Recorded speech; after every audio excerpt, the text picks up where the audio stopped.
Hi pals, it's Mick, and this week I've decided that I'm no longer doing apologies, but instead disclaimers, because most of the time I'm not sorry, I'm just a bit embarrassed about how things turn out sometimes, and this is one of those times.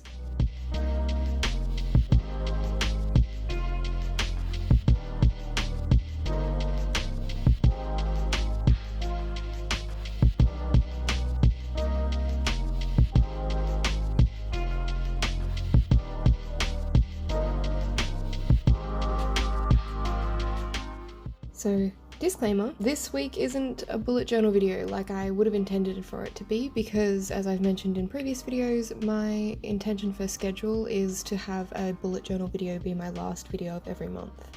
I had a really cool idea planned out for February, but it just isn't coming together on time because, if I'm really honest, I just don't have the motivation for it. And one of the main things about bullet journaling, at least for me, is that it's supposed to be, on my own time, when I feel like it. It's meant to be a relaxing thing, and if I don't feel like it, I don't think I should do it. So instead, I am going to present to you this painting, which I did intend to have up last week, but for personal reasons, I just didn't upload.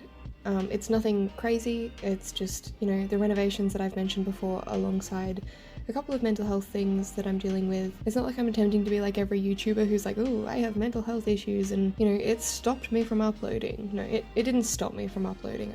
I took a break because I needed one, and honestly, I was just unmotivated and feeling meh. So anyway, this painting is not something that came from my own brain. I think it's very much my style and it suits me very well, but it actually came from one of my best friend's brains, Ash. In that vein, this video is actually sponsored by Ashley because she paid me to create this design. It's a tattoo design that she will be getting put onto her actual body, which just sounds insane to me that my work might actually go onto somebody's skin. And I'm also going to be giving her the original as well as a set of 3 prints. I haven't told her this yet. This will be an announcement for her as much as it is for you, but on my Store Envy, I'm going to be putting this piece up as a 3-piece set. I really enjoyed just the fine liner version of this set. I don't usually use fine liner in my pieces. Usually I go over everything in watercolor, and then once I'm done with the base layers and shading, I tend to go back over everything and use less watered down watercolor, which doesn't make a whole lot of sense, but I use that for the lines most of the time. But because this is going to be a tattoo, and I have a couple of tattoos myself, so I sort of have an idea of how they work and that they do tend to last better and longer and age better if they do have a black outline, I decided to go ahead and use an outline on this piece, and I'm so glad I did because I really love how it turned out.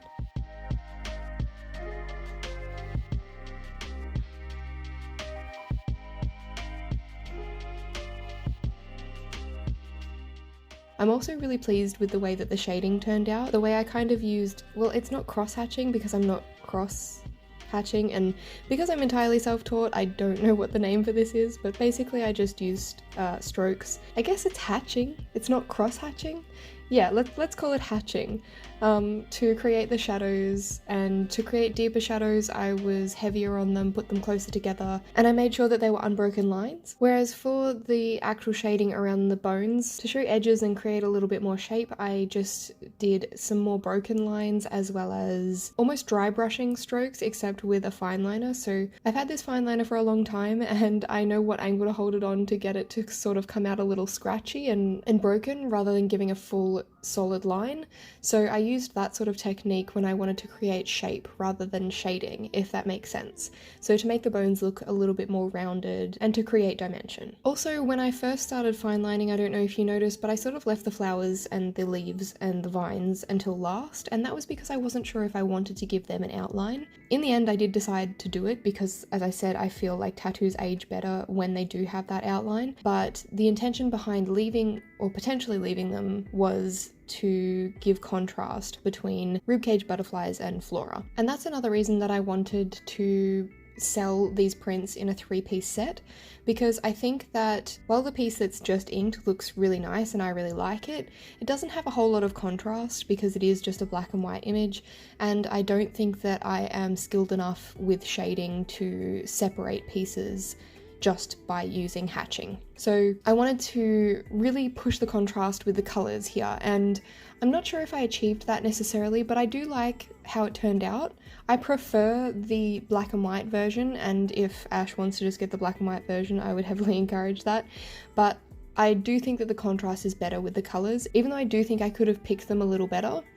I went more true to life for the flower colors and the leaf colors when I think that I could have just pushed the realism a little bit, especially considering my style isn't hyper realistic, and just chosen colors that worked better together rather than looking for colors that really identified the plants for what they were. Because if you're just looking at this as an observer, you're not going to be like, oh, that's a hyacinth, oh, that's a lily of the valley, oh, that's a blackberry. Like, who cares, right? It's not realism. It's meant to just be appealing to the eye. And I think that that was more important in this piece than the realism of it. But this is what we have, and I'm okay with it. I don't hate it, but yeah, I do think that there are things that I could have changed that would have made it better, but I won't harp on those because I don't want Ash to think that her tattoo's shit.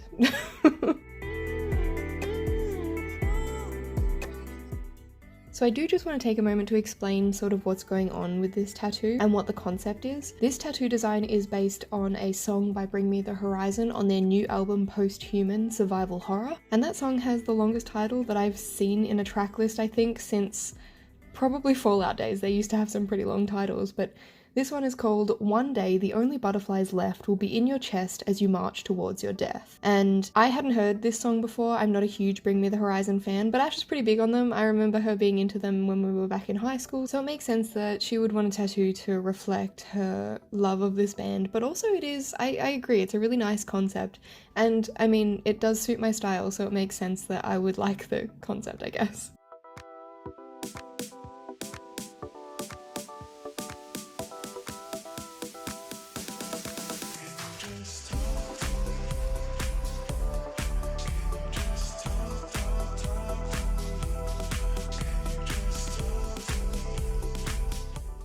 And so, because I don't know the full origin of the song and all the meaning behind the lyrics, I'm not going to assume that I do or anything like that. I'm just going to tell you what Ash's inspiration was and what she and I talked about when we were discussing the concept and coming up with the design.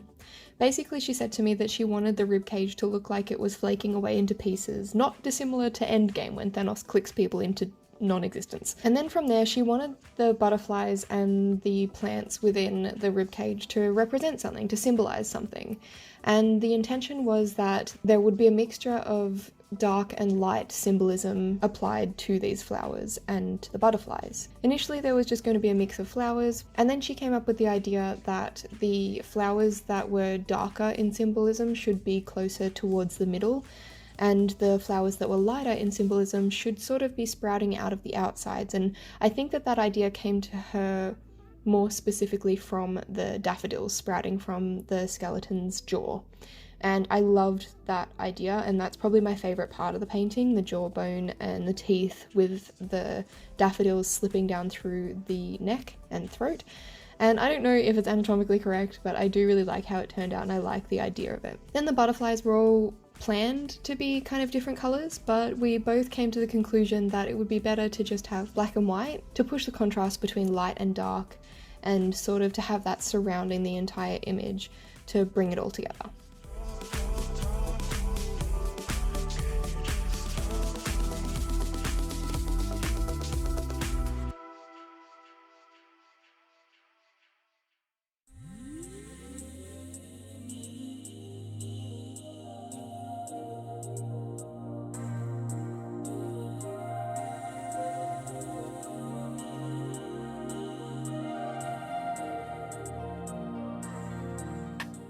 So that is the concept behind this piece, and I know I didn't really explain my process very much, but as I said in the last video, I have done that a lot of times, so I sort of wanted to back off from that for a little while, and I hope that you enjoyed this piece. And I hope that Ash likes it too. If you're interested in buying it, I'll be putting up on my store Envy as both a 3-piece set as well as individual pieces, so there'll be a black and white version, an inverted black and white version, and the colour version, and they can be bought either separately or together in the 3-piece set. Thank you so much for watching. I hope you enjoyed this video, and if you did, please make sure to subscribe to my channel, press the like button, and turn on notifications if you're interested in being notified when I upload. hopefully I'll see you all next week. Who knows, maybe I'll take more breaks and start to stockpile my videos so that I'm not jamming everything into one week. Bye pals.